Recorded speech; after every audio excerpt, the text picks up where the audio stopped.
오면수 집사님 나오셔서 예배를 위해서 기도 인도해 주시겠습니다.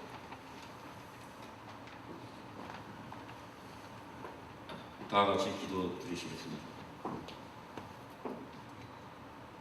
사랑과 은총이 충만하신 하나님 아버지, 이 귀한 주일 저녁 시간을 축복하여 주셔서 예배의 귀한 자리에 있게 하심을 감사드립니다.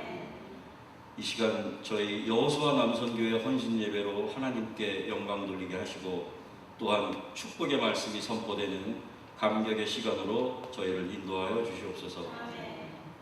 전능하신 하나님 아버지, 저희는 심히 연약하여 넘어지기도 쉽고, 그러하니 저희들을 강한 자로 여호수아처럼 쓰임받게 하시고, 또한 저희는 한없이 미련한 자들이오니 하나님을 알게 하사 지혜를 주옵소서.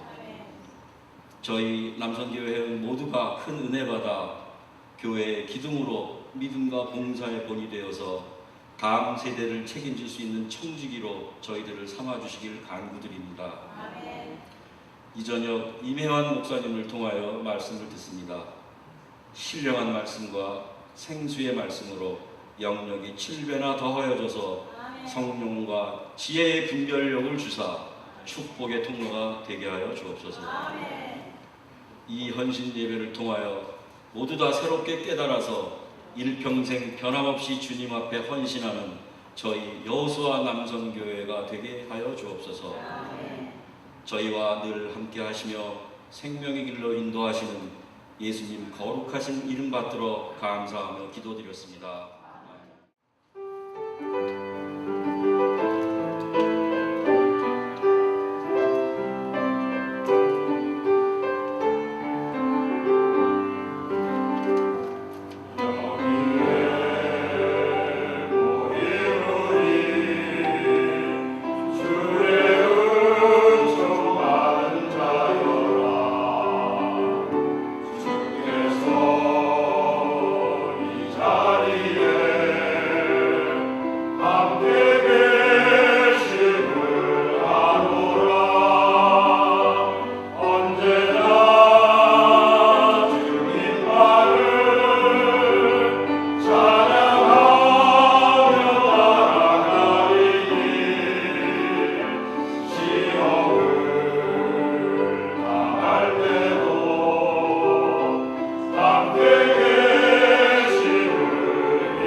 아니 우리가 다 아는 사이인데 그냥 하시죠. 이렇게 말씀하시더라고요. 그래서 뭐 제가 특별히 아는 것은 없고 제가 알기로는 아마 목사님 서바나 조지아에서 개척기회를 하셨고 또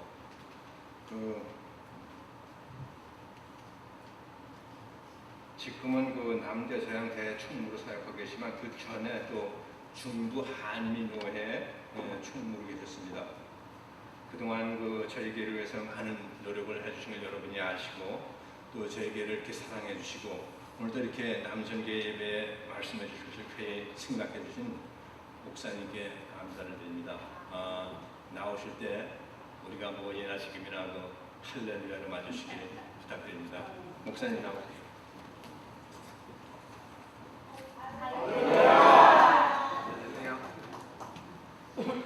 아침에 저한테 문자를 주셨어요. 목사님 양력하고 소개서 좀 보내주시죠.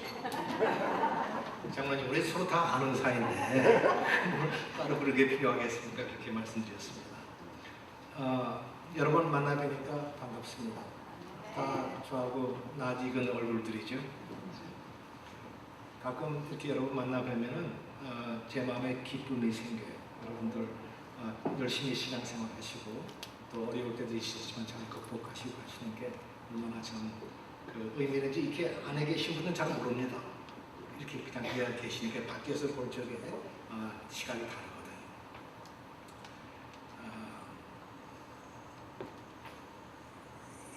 남성교회 헌신 예배라고 그러는데 여자분이 더 많은 것 같죠.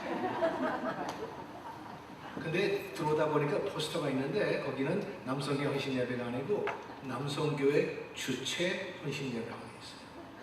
다른 거거든요. 근데 그 말이 더 맞는 것 같아요. 그러니까 남성교회가 주체를 하되 남녀가 함께 모이는 헌신 예배다 이런 말이죠.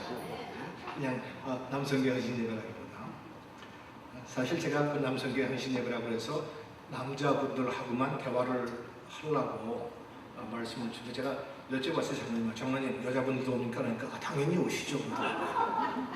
그러면 남자분들하고만 설교할 게 안 되잖아요. 여자분들이 계시니까. 뭐 다른 비밀 얘기는 아니고 어떻게 하면 남자분들이 신앙적으로 여자분들을 인도할 수 있을까? 여자분들은 신앙이 깊어도 자기 신앙을 인도해 줄 만한 남자들을 원한단 말이에요. 그런 게 있죠, 여자분들한테. 그래서 남자들의 신앙을 어떻게 하면 깊이 할 수 있을까? 또 여자분들을 어떻게 기쁘게 할 수 있을까? 이런 건 남자들이 좀 배워야 되거든요. 여자들이 교회 백분입니다. 여자 없이는 교회가 되지 않아요. 그거 중요한데 그걸 남자들 근데 그런 걸 하려면 남자들 시대만 얘기를 해주게 되지 여자들이 있는데 같이 얘기하면 안 되잖아요. 그러려고 그랬는데 이제 여자분들도 오신다고 해서 오늘 요한복음 17장 말씀으로 함께 말씀을 나누겠습니다. 우리가 사는 이 세상에는 수많은 민족과 인종들이 살고 있습니다. 그리고 각 민족마다 특성이 있고 그 나름대로 또 장단점이 있습니다. 우리 한국 민족의 장단점은 제가 여러 번 상상에 맡기고 우리 한국 교인들의 장점 중에 하나는 신앙생활을 열심히 한다는 겁니다. 다른 민족 같으면 뭐 이렇게 주일날 저녁에 모이라면 모일 것 같습니까? 정말 우리 한국 사람들은 장점이 교인 중에는 열심히 한다는 겁니다. 그러나 또 단점도 있죠. 단점 중에 하나는 우리 신앙의 성숙을 위해서 무엇을 해야 하는지 내가 지금 무엇을 하고 있는지 여기에 대해서 핵심을 잘 못 잡는다는 겁니다. 예를 들어서 우리가 가끔 보면 식사 기도를 하는데도 창세기부터 요한계시록까지 다 분석합니다. 또 특별한 예식 때 축사와 권면이 혼동되어 가지고 축사를 해야 되는 사람이 권면 같은 내용을 말하지 않나 또는 반대로 권면을 맡은 사람이 축사 같은 내용을 말해도 본인도 구분 못하는 것 같고 교인들도 구분 못하고 다 잘했다고 박수치고 합니다. 또 우리 이 민족이 다른 것과 틀린 것을 구분하는 힘도 약해가지고 나하고 다르면은 무조건 틀린 거로 밀어붙여가지고 쓸데없이 교회에서 분쟁도 생기게 합니다. 다른 거하고 틀린 거하고는 다른 거거든요. 또 설명과 음호를 구분해서 듣는 귀도 약해가지고 누가 무엇을 설명하면은 마치 그 설명하는 사람이 그것을 옹호하는 걸로 생각을 하고 오해를 하고 또 그렇게 또 몰아붙입니다. 그러나 어느 사람이 그 내용을 알기 때문에 설명을 하는 것과 그 일을 옹호하는 것하고는 다른 겁니다. 이걸 우리가 구분하는 힘도 약해요. 우리는 오늘 남성교회에서 남성교회 주체로 이제 헌신 예배를 드린다 해서 모였습니다. 생각한데 이 교회에서 남성교회 헌신 예배하면 아마 연중 행사로 해오실 사람이 있습니다. 물론 좀 혼란스러울 때는 한두 해 걸리는 해가 있었겠지만, 그런데 헌신 예배 이후에 무엇을 어떻게 헌신하게 되었나, 그렇게 하는 것은 헌신 예배를 구상한 사람들과 또는 헌신 예배를 인도한 사람들과 헌신 예배에 참여한 사람들의 공동적인 책임입니다. 매년 헌신 예배를 하고 하나도 변화가 없으면 그냥 연중 행사에 끝나는 거예요. 여러분, 헌신 예배의 핵심이 무엇입니까? 헌신입니다. 한자 말이죠, 헌신. 헌신이 무슨 말이에요? 몸을 드린다는 얘기예요. 헌신한다. 몸을 드린다. 저는 원래 설교자로서의 제 자세는 우리가 교인들이 무엇을 하는 것을 강조하기보다는 하나님께서 또는 예수님께서 또는 성령님께서 우리들을 위해서 무엇을 하셨는가 하는 그 복음을 전하는 스타일의 설교자입니다. 우리가 무엇을 해야 하는 것은 나중 문제고, 특히 우리가 몸을 드린다고 하는 것은 사실 저도 잘 못하는 일입니다. 쉽지 않잖아요. 신앙을 위해서 몸을 드린다. 그래서 제가 여러분들에게 이렇게 저렇게 헌신하십시오 하고 그 설교하는 것은 저한테는 힘든 설교 중에 하나입니다. 저 자신을 포함해서. 그러나 우리가 무엇을 어떻게 헌신해야 올바른 건지 하는 설교도 가끔은 해야 되기 때문에 우리 장로님이 저한테 전화하셨을 적에 제가 그렇게 하겠다고 수락을 했습니다. 헌신, 지금 우리가 몸을 드린다고 하면은 제가 머릿속에 즉시 생각나는 성경 구절이 하나 있습니다. 여러분들 많이 생각나실 거예요. 로마서 12장 1절 말씀이죠. 그러므로 형제들아, 내가 하나님의 모든 자비하심으로 너희를 권하노니 너희 몸을 하나님이 기뻐하시는 거룩한 산 제물로 드리라. 이는 너희가 드릴 영적 예배니라. 다 아시는 말씀이죠. 너희 몸을 하나님이 기뻐하시는 거룩한 산 제물로 드리라. 이 말씀에서 몸을 드리는 것을 영적 예배라고 설명하고 있습니다. 우리 초대교회 이후에 한때 영지주의라는 신앙이 활동한 적이 있었습니다. 그 말은 영적인 것을 너무 중요하게 여기다 보니까 인간의 육체를 포함해서 물질적인 것, 육체적인 것은 다 도움이 안 된다는 그런 이원론적인 그런 신학이었습니다. 그러나 오늘 로마서를 기록한 사도 바울의 말씀에 의해 보면은 몸을 거룩한 산 제물로 드리는 것을 영적 예배라고 합니다. 오늘 우리가 드리는 헌신 예배, 즉 몸을 드리는 예배의 아주 중요한 포인트입니다. 그러면 어떻게 하면 나도 신앙의 성숙을 위해서 온전하게 몸을 드릴 수 있을까? 몸을 드린다는 의미가 무엇일까? 내가 헌신을 잘 하는지 또는 아닌지를 내가 어떻게 구분할 수 있을까? 이 헌신 예배 이후에 무엇이 어떻게 돼야만 오늘 헌신 예배가 보람이 있는 것일까? 이 남성교회 헌신 예배가 중요한 이유를 제가 하나 말씀드리겠습니다.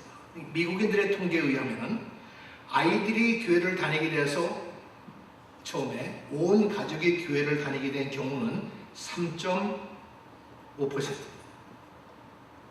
그리고 집안의 아내가 교회를 다니게 돼서 남편과 온 아이들까지 교회를 다니게 된 경우는 38%입니다.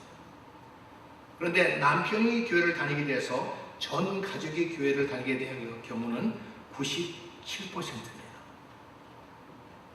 이만하면 남자들의 신앙적인 헌신이 가족이나 교회를 위해서 얼마나 중요한 역할을 하는지 단적으로 증명되는 것입니다.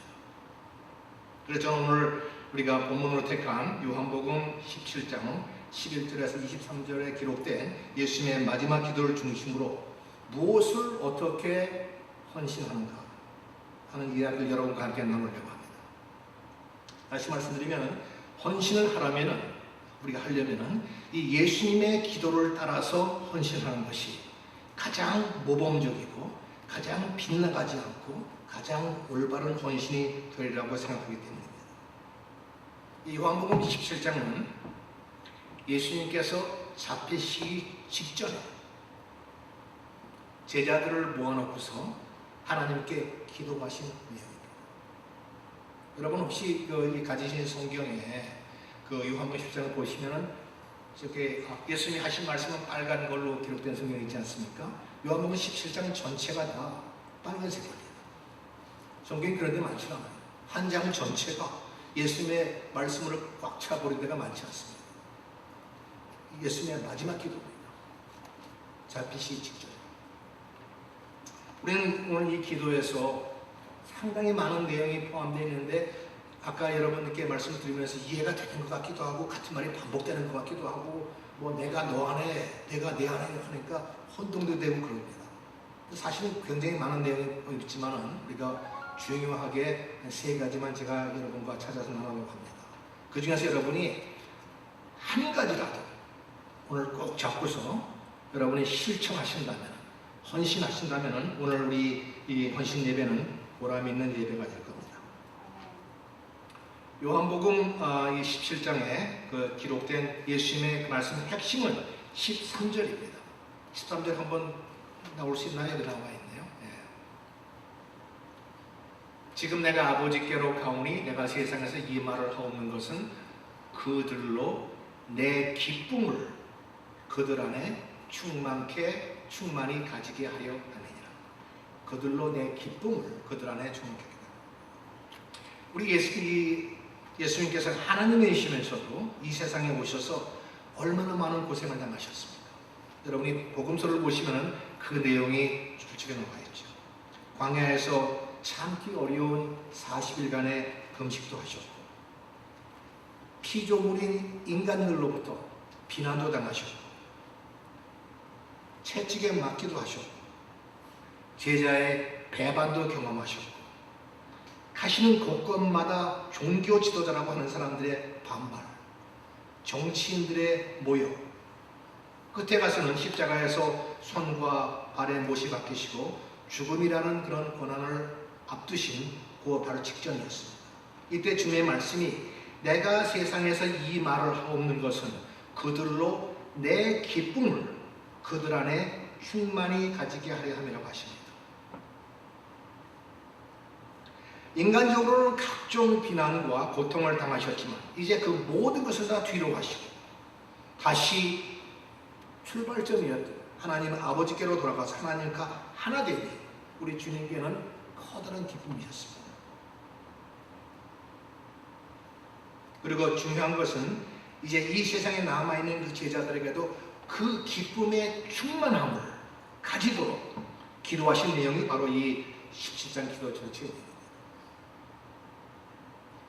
나는 세상에 더 있지 아니하오나 그들은 세상에 있어 나는 아버지께로 가옵나니 거룩하신 아버지여 내게 주신 아버지의 이름으로 그들을 보존하사 우리와 같이 그들도 하나 되게 하옵소서. 예수님과 하나님이 하나 되는 것처럼 그들도 우리와 하나 되게 하옵소서. 내가 그들과 함께 있을 때 내게 주신 아버지의 이름으로 그들을 보존하여 지켰나이다. 그 중에 하나도 멸망치 않고 다만 멸망의 자식뿐이오니 이는 성경을 응하게 함이니이다. 지금 내가 아버지께로 가오니 내가 세상에서 이 말을 하옵는 것은 그들로 내 기쁨을 그들 안에 충만히 가지게 하려 함이니이다. 이렇게 말씀하시면서 예수님의 기도는 계속됩니다. 그러나 여러분 아시다시피 주님이 십자가에 달리실 적에 엘리 엘리 라마 사박단 이런 말씀하셨죠. 나의 하나님 어찌하여 나를 버리셨나요? 그러셨습니다. 그 십자가에서 그 고난의 외치심 나의 하나님 어찌하여 나를 버리셨나이까 이러한 그 고통의 외치심과 그 직전에 요한복음 17장에 내게 기쁨이 충만하다는 이런 말씀 어떻게 보면 상반되는 말씀 같지 않습니까? 그러나 반면에 그것은 예수님은 100% 하나님이셨으면서 동시에 100% 인간이셨다는 우리가 도저히 이해할 수 없는 미스터리를 증명하는 그런 말씀이기도 합니다. 자, 이제 요한복음 10장에서 이어지는 주님의 기도에서 우리들이 따라가야 할 헌신의 내용을 추려보겠습니다. 제가 말은 헌신이라고 하지만 사실은 제 식으로 표현한다면 우리가 무엇을 한다기보다는 주님께서 우리를 위해서 펼쳐놓으신 길을 따라가는 겁니다. 첫째로 발견되는 내용은 나는 세상에 더 있지 아니하나 제자들은 세상에 있고 그러나 그들이 세상에 속하지는 아니하였사오니 그들도 하나님과 하나 되게 보존해달라는 그런 기도의 내용입니다. 이 기도의 내용이 14절과 16절에 반복돼서 나타납니다. 14절 말씀 보면은 세상이 그들을 미워하오사오니 이는 내가 세상에 속하지 아니함 같이 그들도 세상에 속하지 아니함으로 인하이다. 우리 주님께서 이 세상을 떠나시는 마당에 가장 중요했던 중에 하나는 이 세상에 두고 가는 그 제자들도 하나님과 하나 되게 하시는 것이었어요. 그 간절한 마음이 이 기도 속에 속속히 들어있습니다. 그리고 하나님과 하나 되는 조건의 하나로서 반복되는 말씀이 그들이 이 세상에 속하지 아니했다는 이야기입니다. 역으로 말씀드리면 우리가 세상에 속하고는 하나님과 하나 될 수 없음을 가르치는 말씀입니다. 세상에 속하지 않는다. 이게 무슨 말씀입니까? 우리가 이 세상 속에 사는데 어떻게 세상에 속하지 않을 수가 있겠습니까? 뭐를 어떻게 하는 것이 세상에 속하지 않는 겁니까? 그러나 세상에 속하지 않는 것이 그것이 무슨 의미든 간에 그것이 하나님과 함께 하나 되는 조건이라면 우리에게는 대단히 중요한 이야기가 됩니다. 그리고 대단히 중요한 도전이 우리에게 되는 겁니다. 그것이 하나님과 하나 되는 조건으로 주님께서 기도하시기 때문에 그렇습니다. 예수님의 제자였던 이 글을 쓴 사도 요한은 세상에 속하지 않는다는 내용을 요한 1서에서 이렇게 설명합니다. 이 세상이나 세상에 있는 것들을 사랑하지 말라. 누구든지 세상을 사랑하면 아버지의 사랑이 그 안에 있지 아니하니 이는 세상에 있는 모든 것이 육신의 정욕과 안목의 정욕과 이생의 자랑이니 다 아버지께로 온 것이 아니요 세상으로부터 온 것이라. 이 세상도 그 정욕도 지나가되 오직 하나님의 뜻을 행하는 자는 영원히 거하느니라. 여러분이 다 아시는 말씀이죠. 육체의 정욕과 안목의 정욕과 이생의 자랑. 이 세상에 속하지 않는다는 의미가 이 말씀을 통해서 조금 자세하게 설명되는 것 같지 않습니까? 또한 사도 요한은 이 예수의 말씀을 이해하기를 결국은 자기는 세상을 사랑하지 말라는 말씀으로 이해합니다. 세상을 사랑하지 않는다는 이런 말과 비슷해요. 여러분이 돈을 사랑하는 것이 일만하게 뿌리라고 그러지 않습니까? 돈 자체가 일만하게 뿌리가 아니고 돈을 사랑하는 것이 일만하게 뿌리가 되는 겁니다. 세상을 사랑하는 것이 문제가 된다는 거예요. 그게 사실 알고 보면 인간사예요.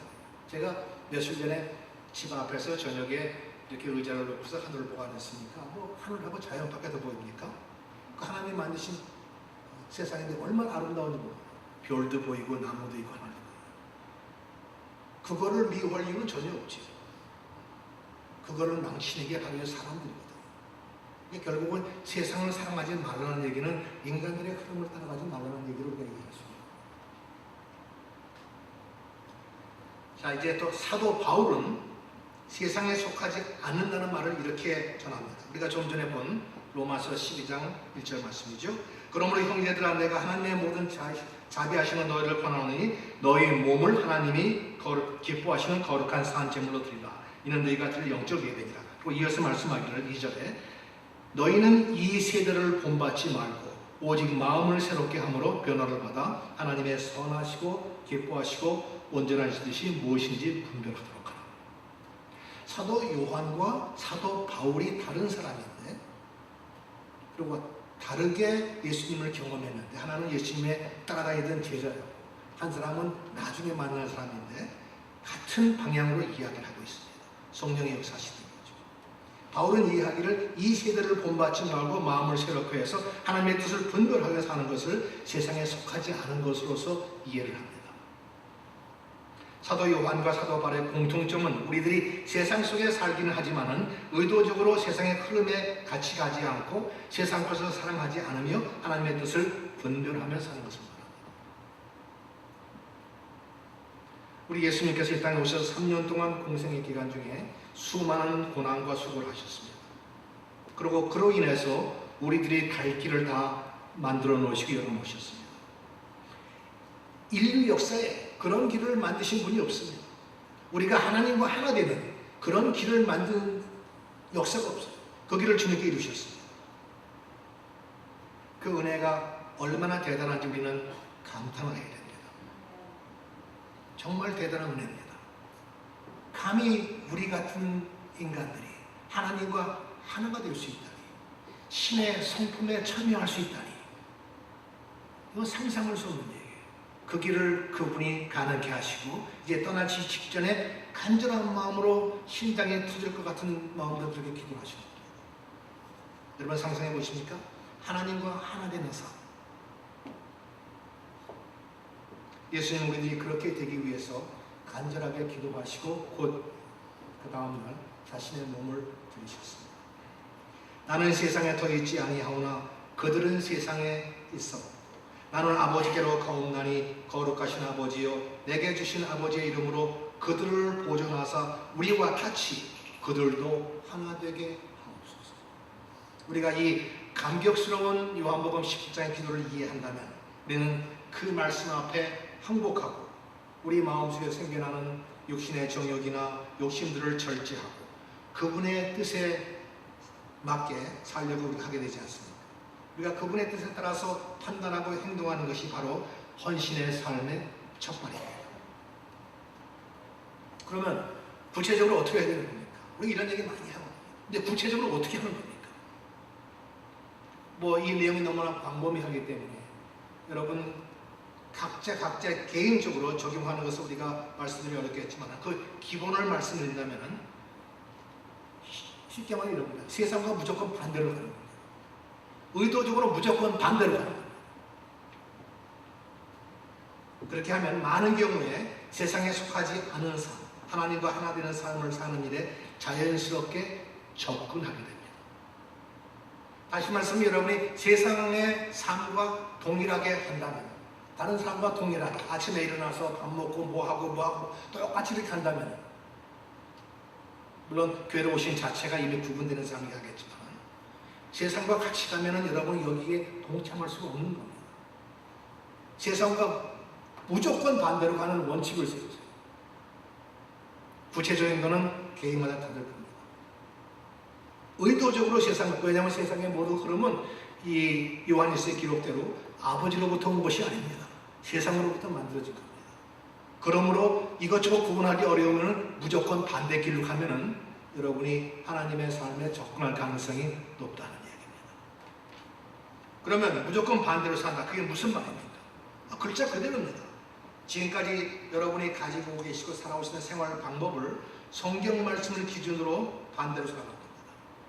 예를 들면 사실 우리가 사는 게 어떻게 보면 다 돈 벌기 위해서 살아요.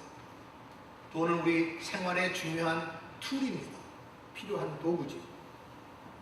그거 없이는 누가 뭐 가스 한 방울도 안 주잖아요. 그러다 보니까 그게 중요해서 사는데 마치 때로는 그게 목적같이 생각도 되거든요. 그런 돈을 내가 남을 위해 쓸 수 있을까 하는 얘기입니다. 그게 세상의 흐름이거든요. 아니거든. 안 되거든. 한번 반대로 가는 거예요. 성경의 표현으로 하면 고아와 과부를 위해 쓴다는 얘기죠. 그 말은 스스로 수입이 없는 사람들, 돈을 벌 수 없는 사람들을 위해서 쓴다는 거예요. 그런 표현입니다. 고아와 과부라는 것이. 여러분 한번 해보실 수 있겠어요? 어렵죠?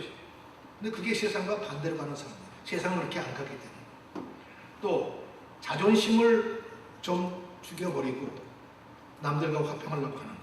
세상은 그렇게 못합니다. 다 자기 자존심 때문에 싸움들을 얼마나 하는지 몰라요. 정치인도 그렇고 뭐 나라도 그렇고 다 자존심이에요. 나는 원래 흙이다. 나는 원래 흙으로 만들어졌으니까 남이 나를 밟아도 좋다. 그렇게 한번 생각해 보세요. 나 밟고 가라. 이런 것이 세상과 반대로 사는 사람입니다. 또 우리는 자연스럽게 남을 깎아내리는 일을 많이 합니다. 그런 얘기를 많이 하죠. 남을 깎아내리기보다 남을 나보다 낮게 여기는 모든 방향에서 낮게 여기는 방향으로 한번 의도적으로 해보는 겁니다. 잘 안 돼요. 그게 반대로 가는 거죠. 그러고 할 수 있으면 오락도 좀 줄이고 하나님의 나라에 유익한 일을 한다. 이런 얘기들입니다. 여러분이 그렇게 하시려면 용기가 필요하죠. 결단이 필요합니다. 하시다 보면 뒷맛이 씁쓸할 때도 있어요. 내가 꼭 이렇게 해야 되는 건가? 또 서운할 때도 있습니다. 남들이 알아주지도 않으니까. 또 외롭게 느껴지거나 생활이 너무 단조롭다고 생각될지도 모릅니다. 그러나 여러분 해보시면 절대로 심심하지는 않습니다. 그 나름대로 할 일이 많기 때문에 그렇습니다. 이런 헌신의 삶을 위해서 여러분 각자가 세상과 반대로 가는 길을 각자 하나씩 골라서 해보시기 바랍니다. 여러분 마음에 느껴지는 대로. 그러면 여러분이 어딘가 모르게 시원함과 개운함을 느끼실 겁니다.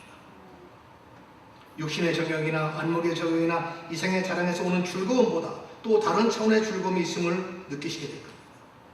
그렇게 해서 하나님의 선하시고 기뻐하시고 온전한 뜻이 무엇인지를 분별하여서 실천하는, 즉 나의 몸을 드리는 것이 영적 예배가 된다는 것을 스스로 느끼시게 될 겁니다.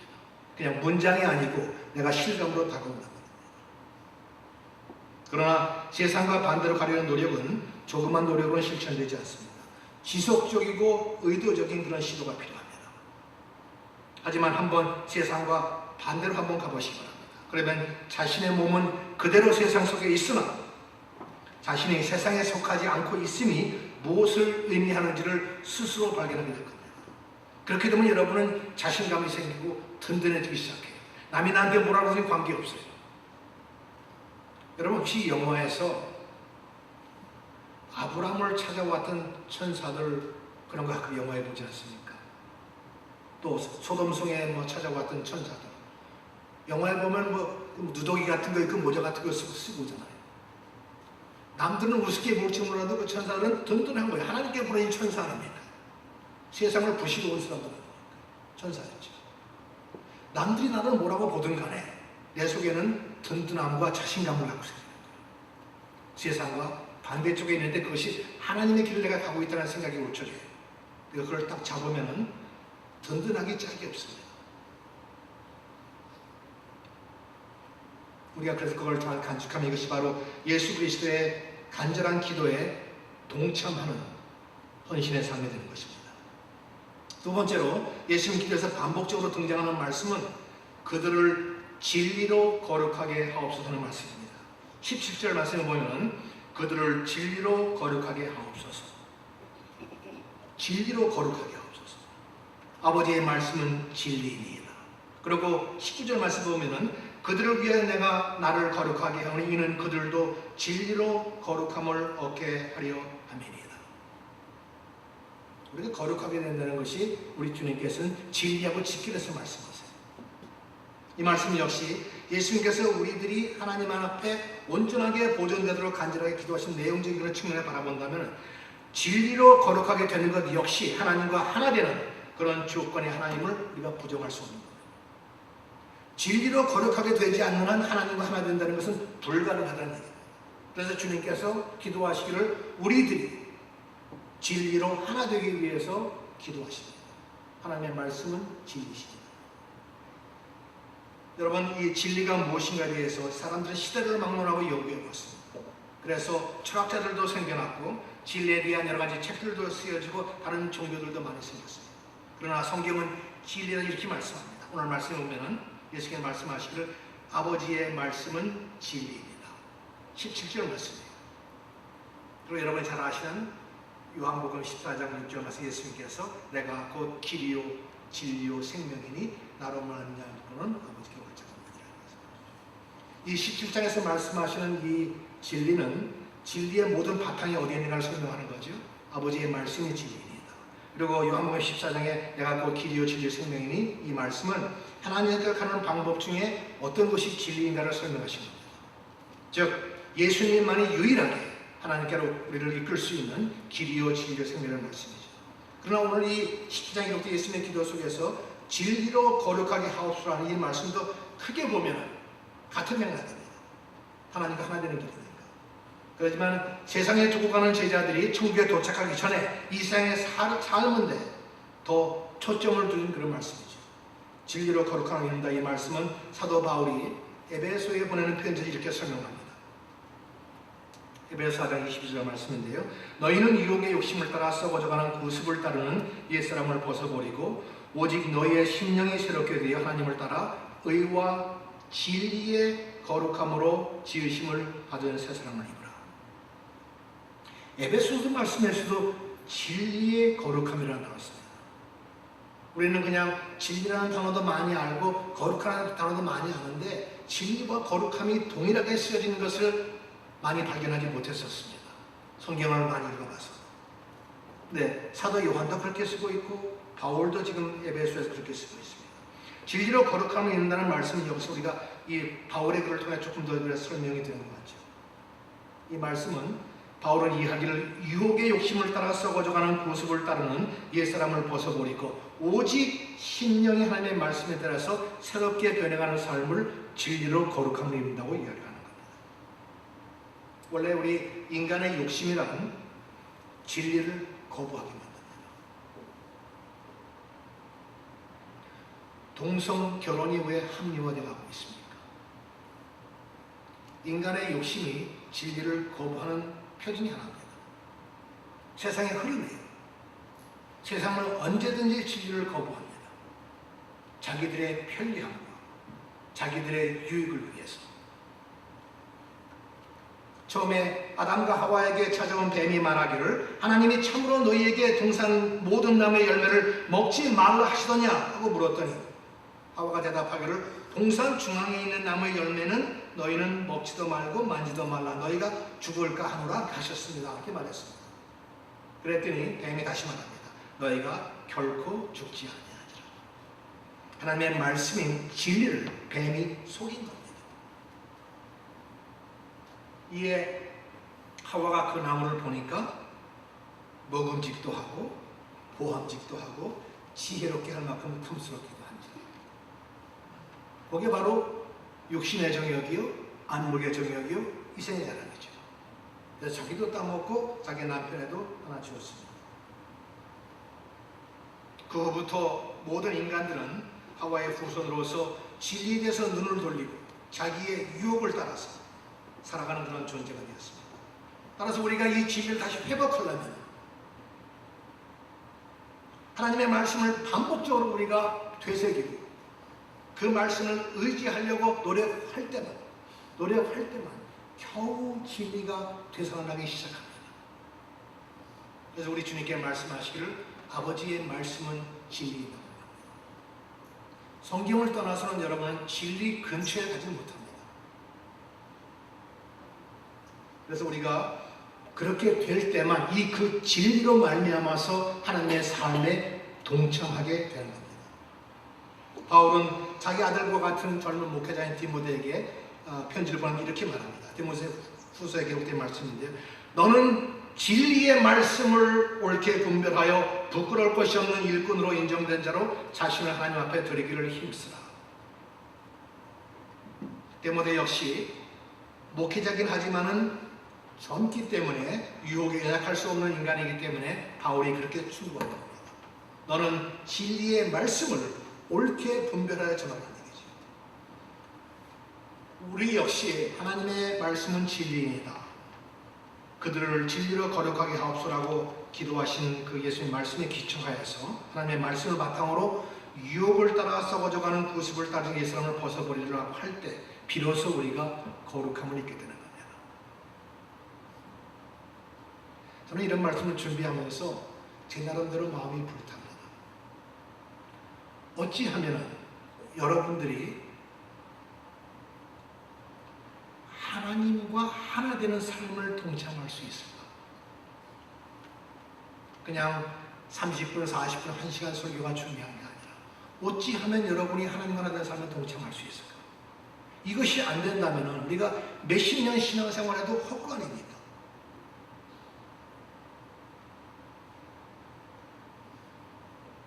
그러면 우리가 어떻게 해야 됩니까? 하나님 말씀이 진리라고 하는데 그럼 어떻게 합니까? 우선 성경을 가까이 대야겠죠. 그것밖에 무슨 야근수가 없는 거예요. 하나님의 말씀을 가까이 대하는 것밖에 방법이 없는 겁니다. 제가 여러분에게 하나님의 말씀을 가까이 대하는 방법을 서너 개 말씀드릴게요. 편리한 대로 골라서 하세요. 핑계를 댈 수가 없는 겁니다. 그죠? 첫 번째는 성경 쓰기입니다. 성경 보고 쓰는 거예요. 종이에다가. 그걸 읽으면 되지 왜 써? 이렇게 얘기할 수 없고 읽는 건 두 번째예요. 성경을 쓰게 되면 읽는 것보다 속도가 느리기 때문에 자연히 말씀의 의미를 좀 더 깊이 있게 보는 눈이 생기게 됩니다. 전에는 그냥 지나갔던 게 이제 마음에 들어요. 한번 해보세요. 이 교인 중에 이렇게 하시는 분을 제가 있는 거 알아요. 두 번째는 성경 읽기입니다. 쓰는 게 너무 시간이 걸리면 읽으세요. 하나님의 말씀을 알아야 진리를 구분할 수도 알게 되고 감동도 생기고 성령의 역사하심도 경험하는 경우가 많기 때문에 시간을 내서 성경을 읽는 겁니다. 어느 교단에서 목사 후보생들이 성경 시험을 봅니다. 성경 내용 시험을 보는 거예요. 복 있는 사람은 이렇게 하면 이게 어디 있느냐? 마태복음에 있느냐? 시편에 있는 말씀이죠. 그러죠. 그런 걸 시험을 보는데 그거를 패스하는 70점이 패스하는 선인데 그거를 패스하는 그 퍼센티지가 미국 사람들 경우에 60%가 안 됩니다. 한국 분들은요 평신도들도 8, 90%는 알 거예요. 성경을 많이 대하잖아요. 하나님의 말씀을 가까이 대하지 않고는 신학도 소용이 없고 다른 탓을 말씀을 가까이 대하는 거예요. 그러니까 쓰는 거 바쁘신 분은 읽기라도 하세요. 그래야만 그 안에서 감동도 생기고 성령의 역사함도 경험하는 경우가 많기 때문에 시간을 내서 성경을 읽는 겁니다. 읽기도 힘든 분 계세요? 그러면은 듣는 거 하세요. 귀로 듣는 거. 제가 한번 볼게요.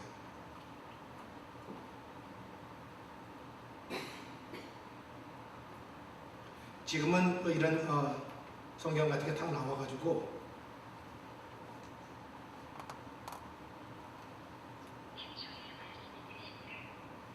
이 말씀이 하나님과 함께 계셨으니 이 말씀은 곧 하나님이시니라. 어디 있는 말씀일까요?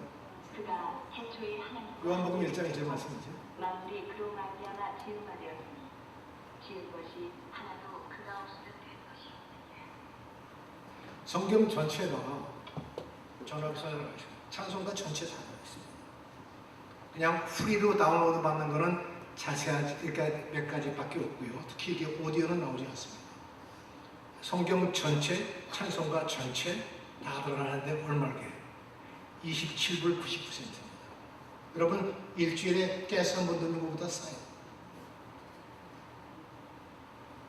그러면 여러분 차 안에서 차 스피커 연결해서 블루투스 연결해서 들을 수도 있고 바닷가에 앉아서 들을 수 있고 남을 기다리는 짜투리 시간에도 5분, 10분 얼마든지 들을 수 있습니다. 찬송가도 들을 수 있고 검색도 할 수 있고 그러니까 말씀을 가까이 못 된다는 건 핑계예요. 쓸 수 있고 읽을 수 있고 들을 수 있는 겁니다. 그것도 힘드신 분은 바쁘거나 끈기가 없어 그런 못한 분은 이제 성경 주요 구절이라도 암송하세요. 한 100개 정도 골라가지고 성경의 중요한 구절들 있잖아요. 요한복음 14장 6절 말씀, 요한복음 3장 16절 말씀 이런 말씀이에요. 성경 구절 한 100개 정도 골라서 암송하시면요 얼마나 힘이 드는지 모릅니다. 그거 암송할 때 구절과 이게 몇 장 몇 절까지 암송하세요. 같이. 제가 담임 목회할 때 교인들한테 그런 걸 했었거든요. 같이. 근데 아직도 제가 그걸 기억을 해요. 같이 하던 그걸. 그때는 일부러 정확하게 외계 안 하고 토시 하나 안 틀리게 외도록 했습니다. 교인들이. 근데 그게 몇십 년을 가요. 그리고 그 말씀이 생각이 나고 성경에 어느 페이지에 어디 있는지도 기억이 나요. 왼쪽 페이지에 있는지 오른쪽 페이지에 있는지 몇째 줄에 있는지도 대충 기억이 난단 말입니다. 그러니까 성경을 쓰거나 읽거나 듣지 못하시는 분은 암송이라도 하세요. 다가 성경 전체가 아니고 한 100개 정도만. 그리고 굉장히 힘을 얻습니다. 그것도 힘드신 분. 성경 좀 묵상하세요. 말씀 가지고. 그죠? 이 말씀의 뜻이 뭐지? 고민도 하시고. 이러한 노력이 없이 거룩하게 된다는 것은 거짓말입니다. 왜냐하면 주님께 말씀하시기를 아버지의 말씀이 진리라고 그러고 진리로 거룩하게 된다고 말씀하시는데 이 말씀을 하나도 입지도 않고 먹지도 않고서 어떻게 하나님과 하나 되기를 받아갔어요? 제가 5가지 말씀드렸죠?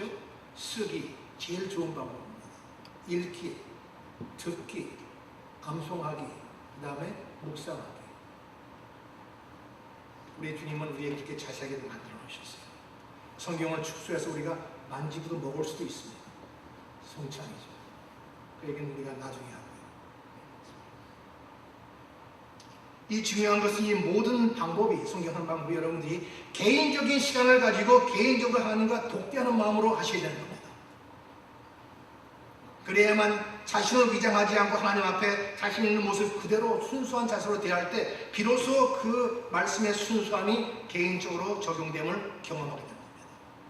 여러 명이 함께 성경 공부한다 하는 것은 그대로 장점이 있지만은 그렇게 하는 경우에는 다른 사람의 경우에는 자신의 체면 때문에 또 여러분의 그 그룹의 분위기 때문에 자신이 성경을 대하는 자세가 위장될 가능성이 있다는 걸 주의하시는 것입니다.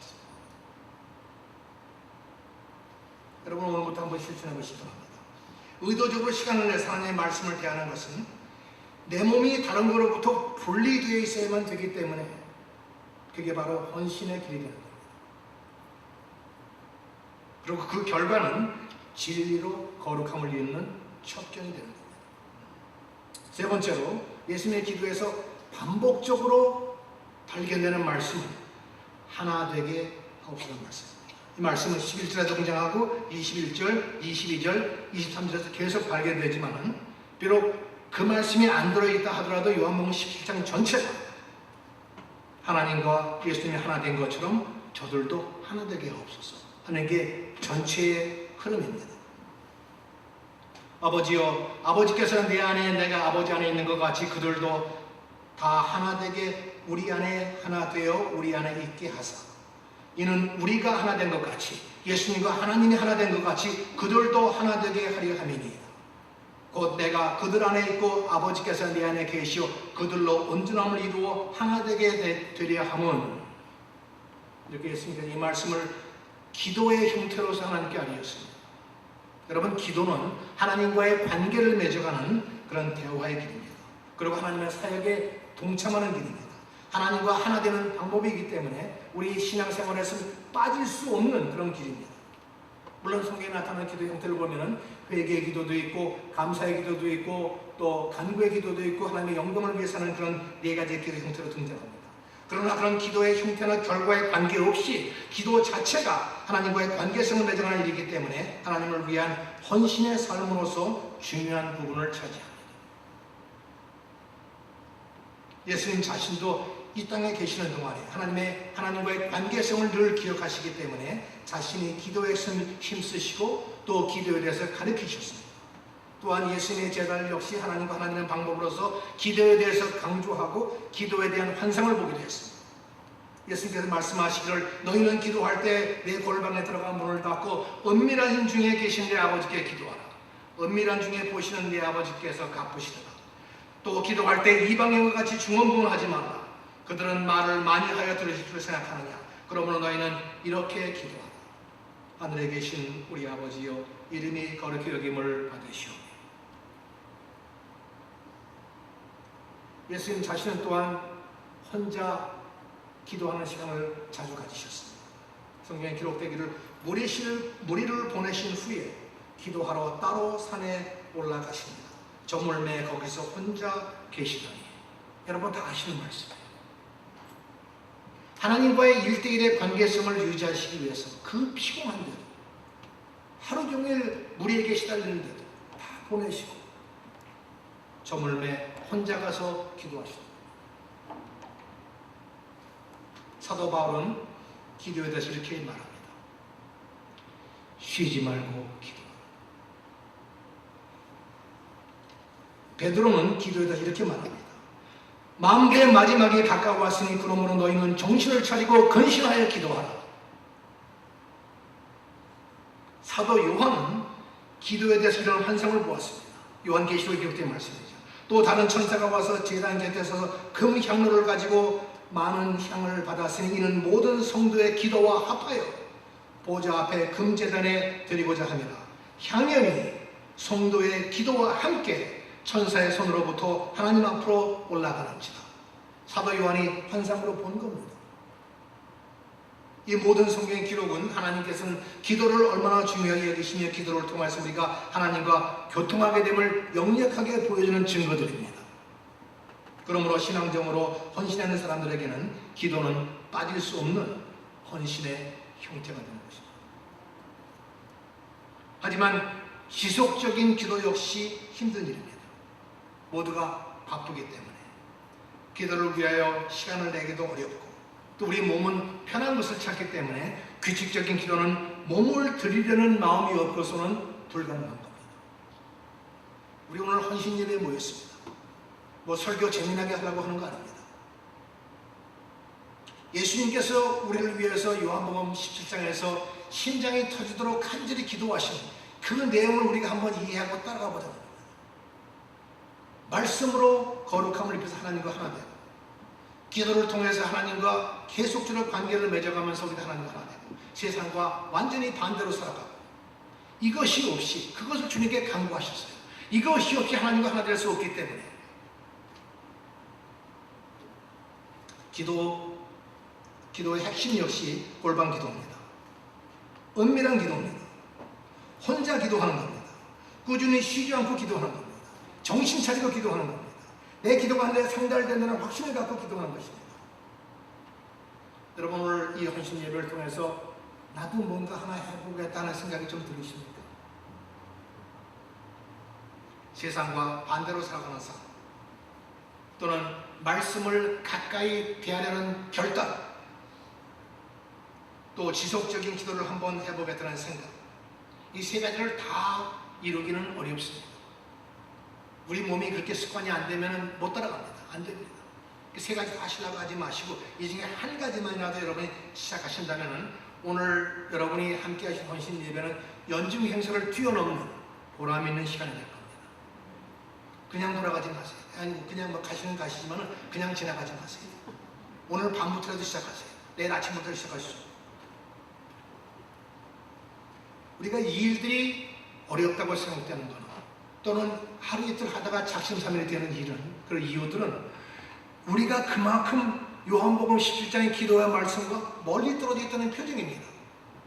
예수님은 잡히기 전에 그렇게 간절하게 기도하시는데 우리는 2, 3일 해보다 안 된다고 하는 것은 그만큼 그 기도의 내용과 우리가 멀리 떨어져 있다는 표정이란 말입니다. 다시 돌아와야 되죠. 이게 헌신 아니겠습니까?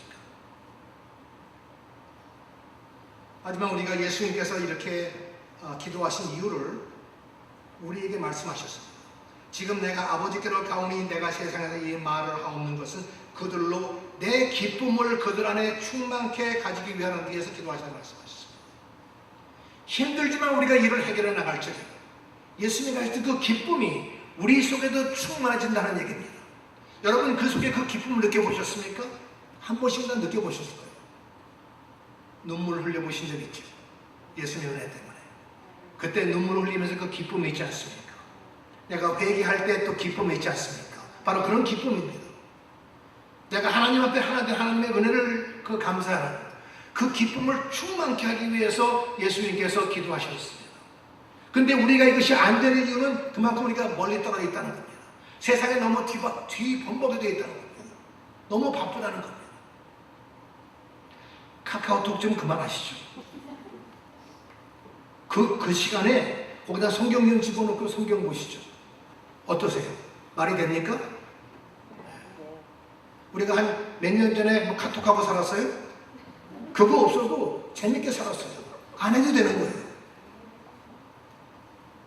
카톡은 꼭 필요할 때, 한국에 무료로 전화할 때, 그럴 때 할 수 있잖아요. 그거 외에는 별로 안 해도 되는 거예요. 성경 보자고요. 그리고 기도하자고요. 유행 따라가지 말고 반대로 가보자고요. 세상이 다 뒤집어져도 잭슨빌 하나님의 교인들이 우리 그렇게 하면 여러분들은 든든함을 느끼는 거예요. 남들이 뭐라고 그러면 훅해. 내가 하나님을 모시고 사는데, 내가 하나님의 길을 따라가는데, 내가 하나님과 하나 되고 있는데, 남들이 뭐라고 하는 게 그게 뭐 중요합니까? 예수님께서는 우리가 예수님의 기쁨과 동일한 기쁨을 충만히 가지는 길을 우리에게 말씀해 주셨습니다. 요한복음 10장을 통해서. 그리고 그 길을 열어놓으셨습니다. 우리가 만들어가는 길도 아니에요. 그분이 다 해놓으셨어요. 우리는 거기에 동참하는 겁니다. 그래서 우리가 그 길을 따라가는 것은 우리가 분명히 올바른 헌신, 내 몸을 드리려는 할 때 몸으로 무슨 다른 봉사하는 것보다 이 말씀과 기도하는데 내 몸을 투자하는 것만큼 귀한 것이 없습니다. 그것이 요한복음 10장을 따라가는 예수님의 기도를 따라가는 헌신입니다. 이것이 없이는 아무것도 이루어지지 않습니다. 모래 위에다 집짓깁니다.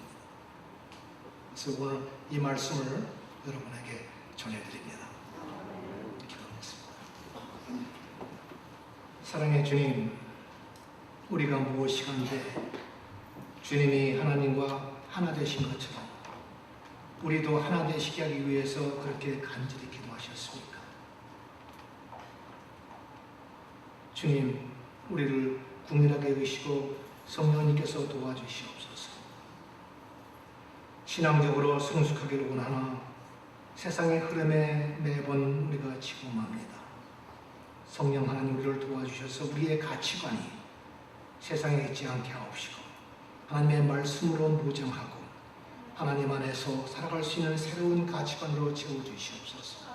우리 힘으로 할 수 없사오니 성령께서 도와주시사 세상의 유혹을 벗어나고 하나님의 기뻐하신 듯이 무엇인지를 구분하며 살면서 그것이 우리에게 기쁨이 되고 우리에게 든든한 마음이 들어 도와주시기를 간절히 간구하옵나이다. 주께서 심장이 터지도록 그렇게 기도하시고 다음에 자신의 몸을 내놓으셔서 이렇게 길을 이루셨는데 우리가 신앙을 너무 가볍게 여기지 않습니까? 주여 우리에게 새로운 마음을 주시사 주가 펼쳐놓은 그 길을 따라갈 수 있도록 용기 주시고 도와주시기를 간절히 합니다. 말씀이 없이 우리가 어찌 진리 안에 거할 수 있으며 그 진리를 벗어나서 어찌 거룩할 수 있겠습니까? 말씀으로 진리를 깨닫게 하시고 그 진리로 우리가 거룩함을 입을 수 있도록 성령 하나님 도와주시고 이끌어 주시옵소서. 우리가 더 기도를 통하여서 하나님과 하나 되기를 원합니다. 하나님과의 관계를 맺어가기 원합니다. 우리의 기도가 응답되든지 응답이 안 되든지 우리의 기도가 함께 하나님께 천사의 손을 통해서 함께 올라가는 것을 사도 요한은 환상으로 보았습니다. 우리 기도가 하나님께 상달된다는 확신을 갖게 하시고 쉬지 않고 기도하게 하시고 틈날 때마다 기도하게 하시고 우리 속에 하나님의 말씀을 활용하여서 든든함이 생기도록 도우시기를 원합니다. 그래서 우리가 세상 속에 살지만은 세상에 속하지 아니하고 주님과 함께 사는 기쁨이 무엇인가를 체험하게 하시사 지금까지 우리를 괴롭히던 육신의 정욕과 이생의 자랑과 안목의 정욕들을 물리치고 새로운 기쁨으로 충만하게 살아가게 도와주시기를 간절히 원합니다. 오늘 우리가 드리는 헌신 예배는 연중 행사가 아니고 참으로 우리가 몸을 드리는 거룩한 영적 예배가 되기 원합니다. 우리에게 주신 몸을 잘 활용하여서 시간을 쪼개서 활용하는 가운데 주의 영광에 동참할 수 있도록 이끌어 주시고 도와주시옵소서. 예수님의 이름으로 기도하옵나이다.